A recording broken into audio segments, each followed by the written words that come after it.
Hey everybody, welcome back. This is Graybeard Gaming, and we are in the month of July, and July is harvest month, or at least one of the harvest months. We're going to have a few of them this year.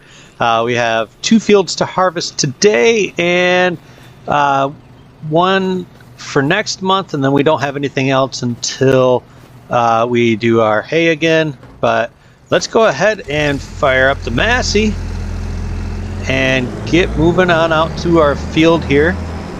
We are going to start with our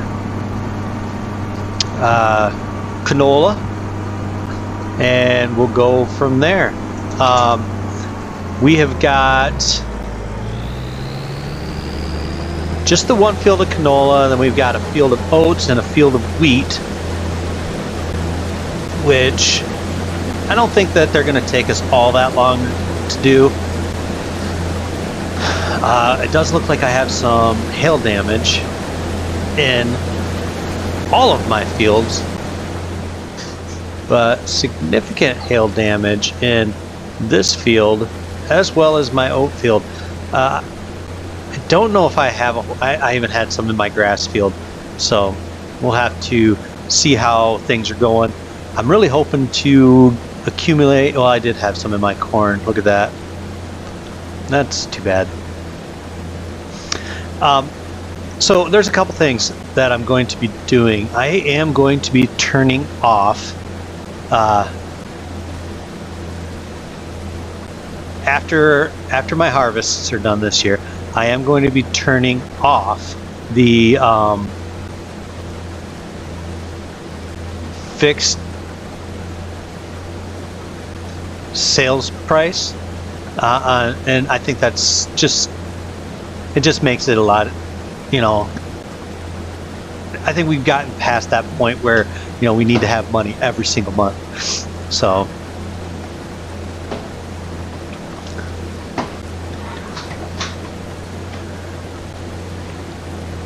our main objective will become continuous farming, and then following the market prices and market trends.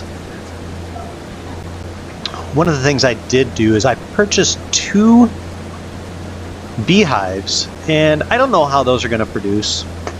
I just thought they looked good and they'd be kind of a nice little addition. So we've got one placed up here at the corner, and then one over by our barns. Who knows if they're going to really accumulate any significant amounts of honey, but you never know. So while we are working on our headlands here, one of the things I have to consider is what we're going to grow next year.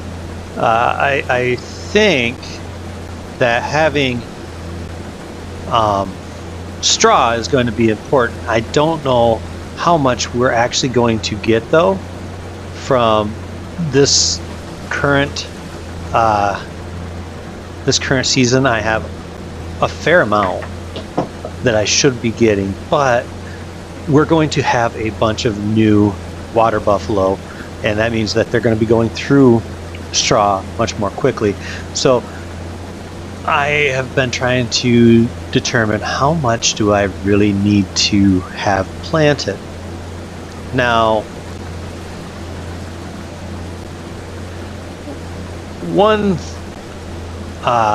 idea I've had was maybe I plant this field here into wheat.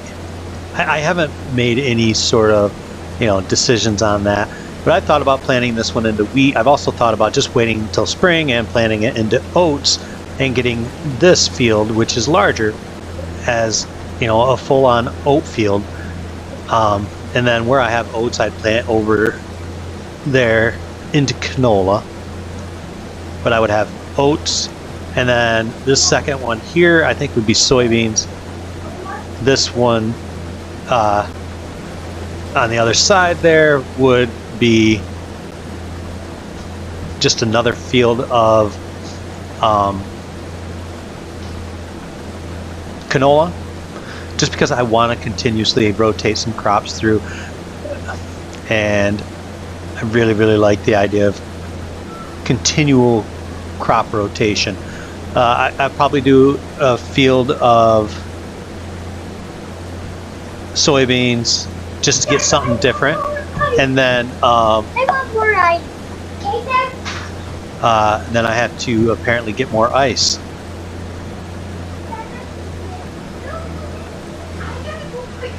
And I will hopefully have enough money to purchase at least one more field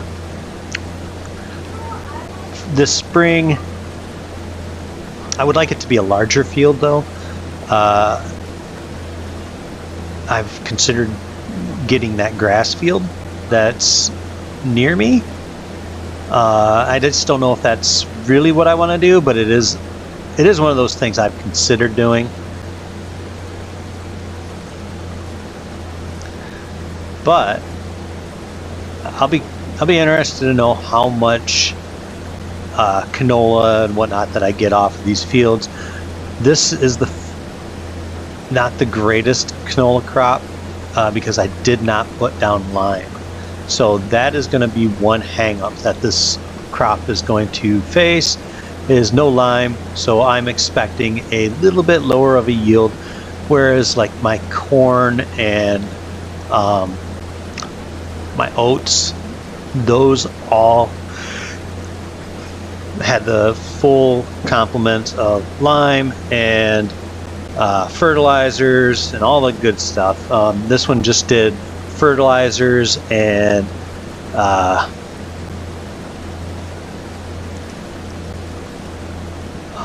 weeding and rolling. So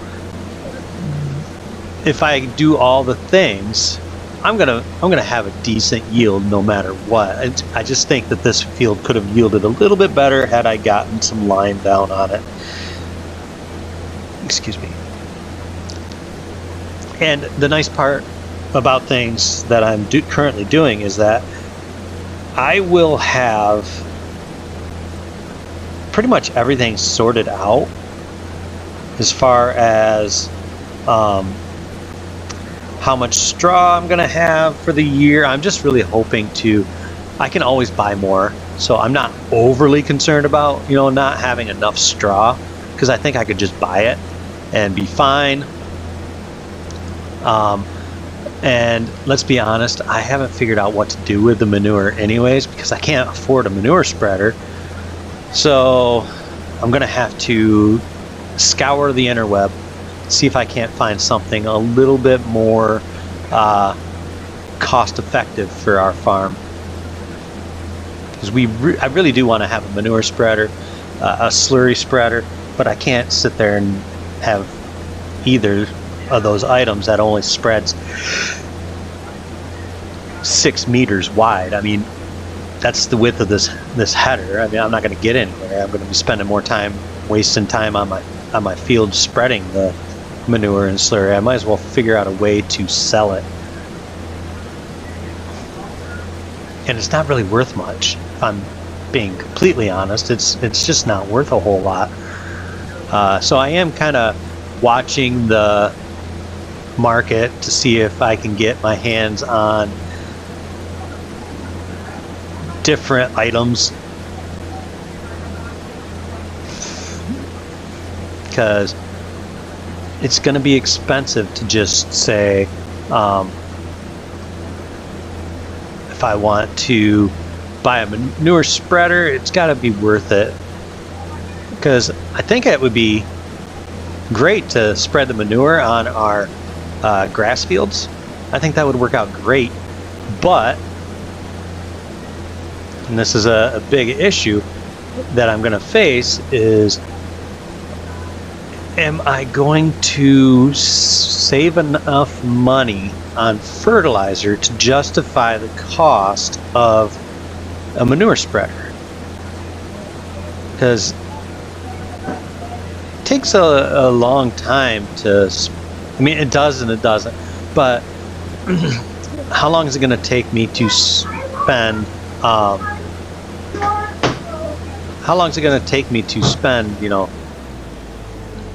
$30,000-$40,000 on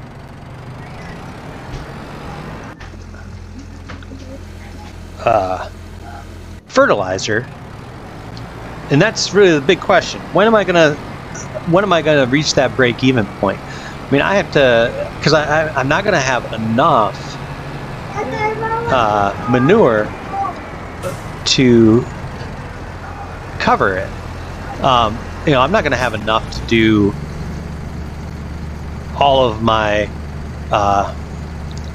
all of this, so I've got to really start to think about at what point does cost effectiveness come into play. So yeah, that's going to be the next. That's going to be the next item that I'll have to determine.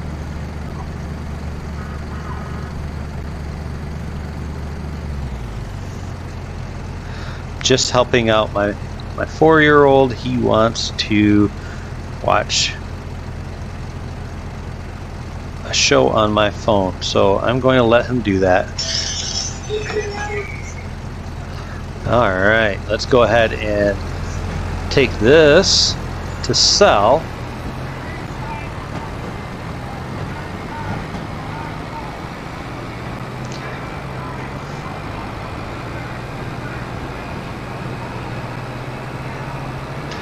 This is only going to amass about, I don't know, $9,000 per trailer, so I've got to have a lot to make it worthwhile. I don't think I'm going to have a lot. I'll probably have another 4,000 to maybe 6,000 liters. I took the wrong turn, hoping I can get into the right space.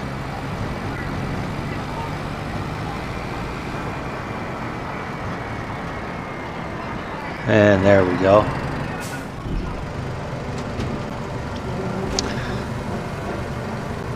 Because I don't think that there's really anything on here that, yeah, I mean, there's nothing on there that I need right now or want even. A larger harvester, maybe. It's not necessarily an end-all be-all for me, though. I probably do need to get a plow. I've noticed, though, through some of the crop damage that probably a plow wouldn't be the worst thing to get.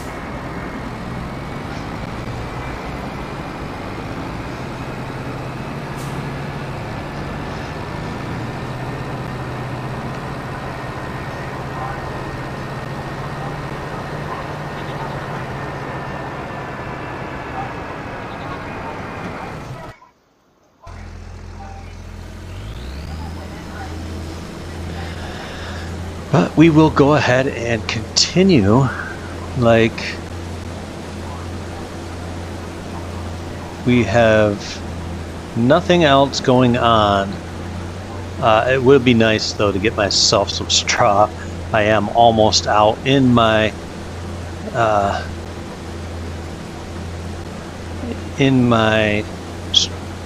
structure that has my water buffalo. I would also like to kind of figure out another location that I can put sheep and maybe just regular cows. I don't want to mix them all together, but I would like to get more options. And part of me has thought about converting this field right here, but I don't know. I don't know for sure, because that's a big risk to take. One thing I could do is the homestead there has an open area that I could get, you know, another enclosure on it, and I'd love to have more goats than what I currently have. Maybe transfer all the goats from down over here and replace the goats with sheep, and then move the goats to the other enclosure. That is an option that I am considering doing.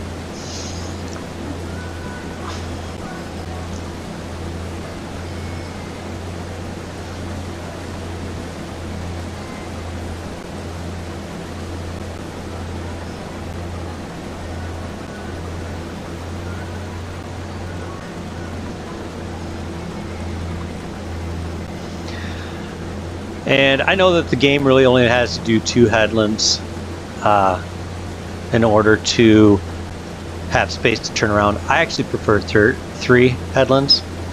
That's just a personal preference. I know that you can make it work the other way, but for me, I just soon have the extra space. But I'm going to go ahead. I'm going to be quiet, and maybe we can get through this.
All right, guys, I'm going to go ahead. I'm going to get this little bit here sold off.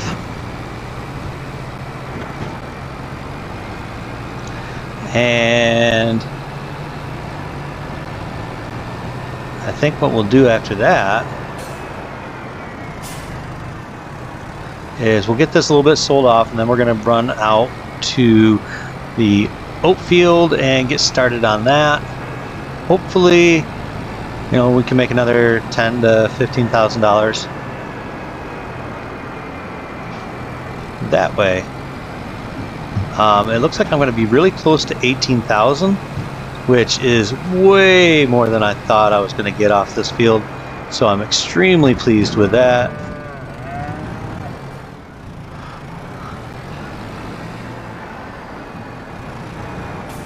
Another thing that I decided that I'm going to do is I'm done with contracts. I don't want to do any more contracts for anybody because I want to continue to purchase fields on this map, but I'm feeling like,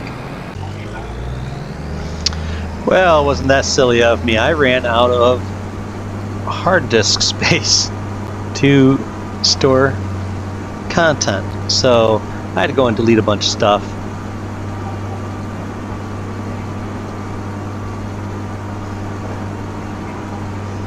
But we are back again.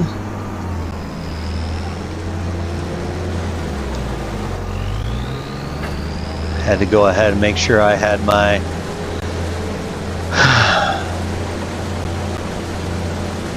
swath turned on.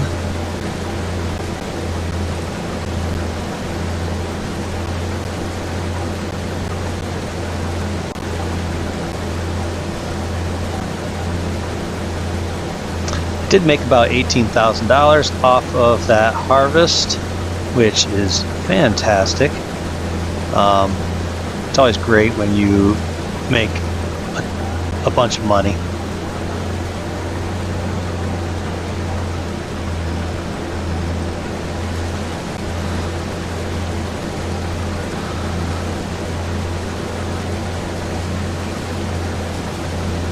The hope is that I can make a bunch more off of this field.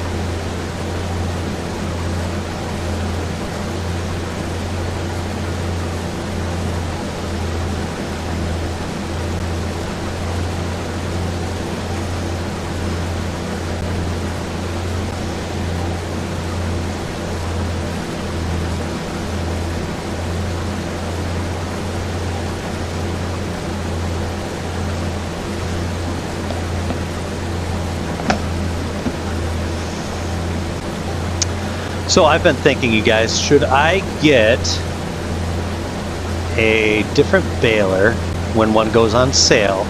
Should I get a silo? If I get a bigger baler, I could get a skid wrapper, or not a skid wrapper, but a bale wrapper, and probably be cheaper than a silo. I'm just thinking about different options here, mostly because I like to have different options for making money. I just want to be able to have good earnings. And these tiny little square bales are sort of a nightmare. If you look at how many I've got, I mean, that's one cutting, and I think I got well over 120 bales. So it's just a lot of bales to be putting up. I do have the, what do you call it? It's a tarp where I can store them, but that thing's filling up quick. And that's sort of annoying because that's a lot of bales. And they don't really account for very much. I don't know, maybe I'll start using them quicker once we get a few more water buffalo in there. Maybe I won't see it as such a problem, but I mean, I got that. So it holds 250, and it just looks silly.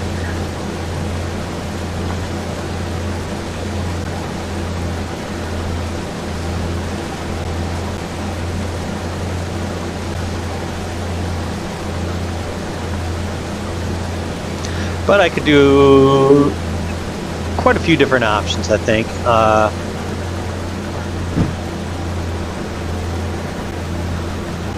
Definitely can do a bunch of different stuff when it comes to these bales, because I could start selling silage, and I've really tried hard not to sell silage. Maybe I do silage in the form of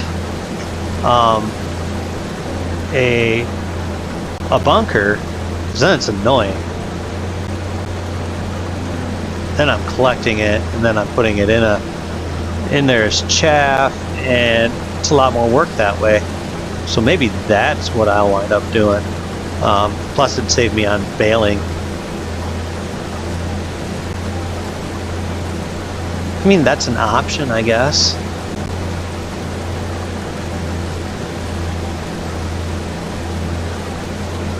Because then I could do 1 or 2 cuttings a year and just put them up as silage, and I should be able to, well, I mean, eventually,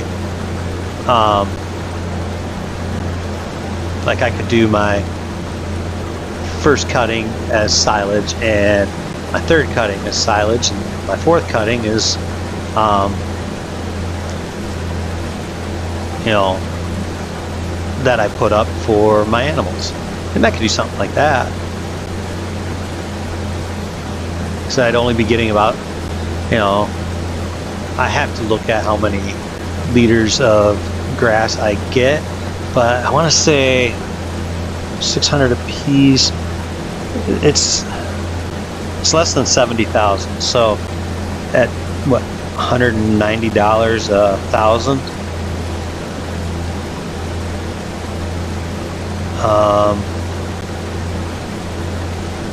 We'd be looking at like $12,000 to $13,000 twice a year. That's not a bad payout, but it's not a great payout either.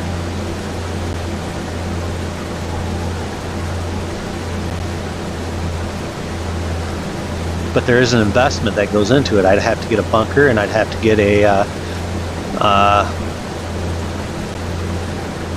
forage wagon. But maybe that's what I do. I don't know, you guys. What do you think? Leave your thoughts in the comments, and let me know where you guys stand on the idea of me getting a bunker to do 2 cuttings a year and putting it into the bunker.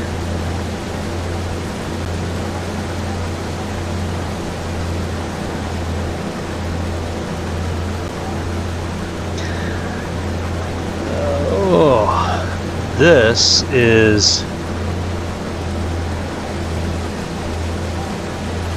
by now I would have hired a worker to have done the rest of this. I don't know how I'm managing to be okay with doing it myself, and it is what it is, I guess. But it's not really something I'm typically doing.